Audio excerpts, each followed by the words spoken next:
Welcome back to LTR Gaming, and I'm Troy. In this particular video, I want to share with you guys my Resident Evil The Village reaction review, I would guess, to this actual game that was presented to us a little bit over a week ago. And I want to share with you guys my thoughts and opinions about what was presented to us.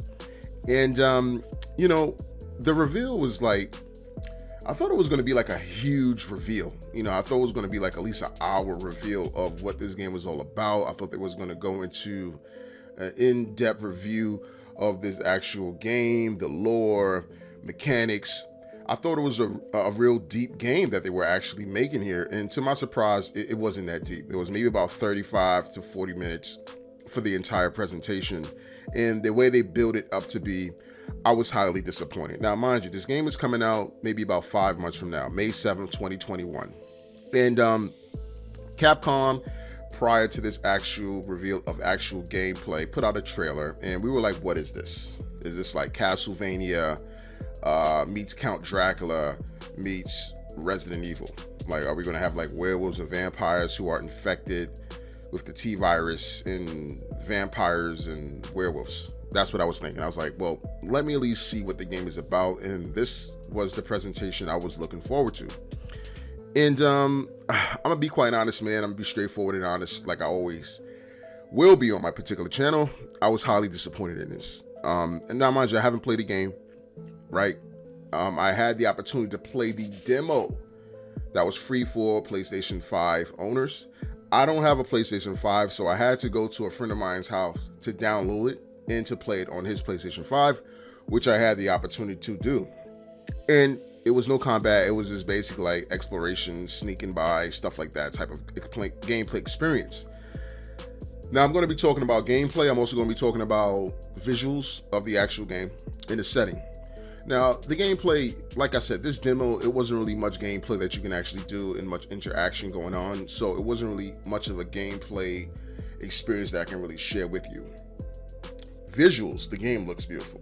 I mean, playing it on the PS5, you got a 4K TV if you got one. You're going to get the HDR, right? You're going to get the shadows, the blacks, the reds. If you're looking at a fire, it's going to be really, authentic to life. The reflection of the flames off the walls, off the backgrounds, you're going to get all of that.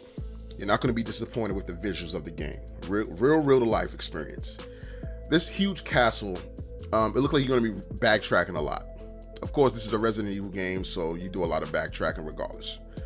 So I was like, okay, well, great. Of course, you're going to get the puzzles that go along with that. It's a Resident Evil game. I'm fine with that as well. But one of the most interesting things that I'm surprised that Capcom decided to do was continuously go with first person. Now, I get it. When you play a first person Resident Evil game, it kind of puts you in that immersive perspective of horror, right? But to me, these Resident Evil games are not really like a horror type experience anymore. It's more like action, because they really don't scare me. Like, the last Resident Evil game that I played was Biohazard, which is Resident Evil 7. And that was in first person perspective. And that was like technically the first person Resident Evil game that they've ever made. And I was like, cool, this can be something that I can get used to, but it's not something that I want to continuously play. I would prefer third person.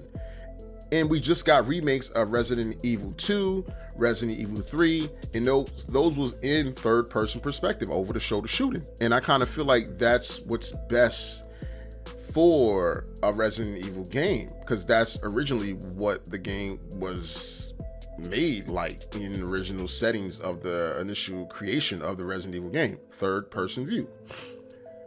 But that's just my opinion. But they're going back to first person view, so it looks like they're going to stay along this line of lineage of perspection. When you're playing the game, you are playing with the same protagonist player that you play with in Resident Evil 7 Biohazard. I guess he survived. And you come upon this creepy castle, and you got like the demons, you got the werewolves, you got the women of the castle who are like the Blair Witch women, who are witches. They can turn into bats and ghosts, and it's just getting away from what a Resident Evil game was to me. To me, and I've been playing the game since the first one. I'm not a new noob to the Resident Evil experience or the franchise. It's supposed to be about survival horror. Not this alternate universe where witches are turning into bats. It's losing its base on reality, I think, in all reality, right? Like, and maybe you can say that it lost its grip on reality several Resident Evil games ago. But remember, we're dealing with the virus initially that was created, that eventually got released to the human population and turned everybody into zombies. And everybody's mutating and things of that nature and turning into different things and morphing into different things. But nobody was turning into bats, right? No one was turning into werewolves. Now, you were mutating into different creatures and things, abominations that you never thought you would turn into. But no one was turning into these things that were just like mythic in tale. Like, they got this guy that's sitting inside of a wooden carriage that's going to be selling you weaponry, I guess, and upgrades. And he's like 1,000 pounds. And every time I guess you walk up to a location of his where you meet him, he'll come out all slow and lumbering. And he weighs like 1,000 pounds, immediately taking you out of the immersiveness of the actual game in the world. I think, at least for me, it would. And now he wants to sell me something. Whereas in the Resident Evil games, you would find your weapons and upgrades throughout the world. And in a more realistic, real way of, if you were actually trying to survive in the real world, you wouldn't have a vendor that would just pop up out of nowhere and be, you know, looking all deformed and disfigured and not, you know, out of place in this type of setting. Now I get it. The game has to evolve, and it has to morph into something that is not stale. It has to morph into a new generation of players, because this is definitely geared towards a new generation of players. And I understand that. It's not geared towards the guys who been playing this game since Resident Evil 1. I totally understand that. But at some point in time, they're going to have to get back to the survival horror element of this franchise. Like, you can't just plaster the name Resident Evil over a game and expect it to perform in the way that the sales are expected it to. People that are true and know what this game is capable of and are expecting a certain product from this particular game, you still got to appease them. Like, you can't go so far off the rails to the left to create an entirely different kind of game and experience to where it alienates a group of people who are expecting a particular type of game. Now, mind you, Resident Evil 7 was completely different from any other Resident Evil game that we played. Like, that family was crazy. They couldn't die, it seemed like, to some extent. And it was weird. I totally get that. But at the same time, you have to, at some point in time, circum around right back to the whole point of what this actual franchise is about. Why it was created, what was the basis of the creation, and how we're going to continue to make this franchise be better than it was yesterday. But this game is coming out May 7, 2021. And this looked like it's going to be pretty much Resident Evil 8. This game will be coming to last gen consoles, Xbox One, PS4. And I don't know if it's going to be able to perform up until what us old school gamers are going to be expecting it to perform up to. But we'll wait and see what Resident Evil, the Village, actually does as far as the numbers. A lot of people still can't even get a PS5 still.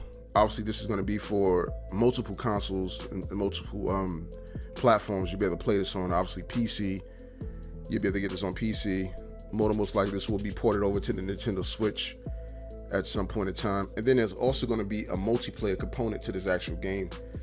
And I don't see how you're going to continuously keep trying to force feed a multiplayer component into a Resident Evil game. A Resident Evil game is not a multiplayer game. I don't care how many spin-offs that you try to create to try to tap into that multiplayer realm that every developer is trying to tap into to capitalize and monetize their franchise so that they can make even more money. You're going to destroy a franchise that is heavily loved, that still somewhat has credibility. And Capcom, I don't know what they're doing. Maybe they should sell this particular company maybe to like a Microsoft or Sony, and just let them just take it and run with it. Because I think the more games they keep putting out of this nature, it's just going to saturate the market with these games that people are just going to look back on and say, well, what were they really doing? And I think there's going to be a company that creates a game that's going to be Resident Evil-like in nature of what past Resident Evil games were and what people actually want. Anyway, guys, this is LTR Gaming. Until next time, don't forget to like and subscribe and share the video.